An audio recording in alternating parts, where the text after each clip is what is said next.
making samples from my Jorvik purse classes.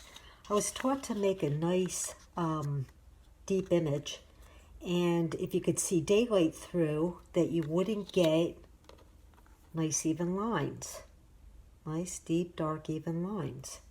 So sometimes you even have to double up on the transparency. Well, I got a new printer, and I sent out a single transparency, wondering if it was dense enough, but you could see daylight through. So I got this really interesting pattern on the lines. It's like a little modeling, and it's not as deep, but you get a really neat texture. And let me see if you can see the difference. Here is deeper lines, one even texture print from that one. And here is the modeled lines from the other one.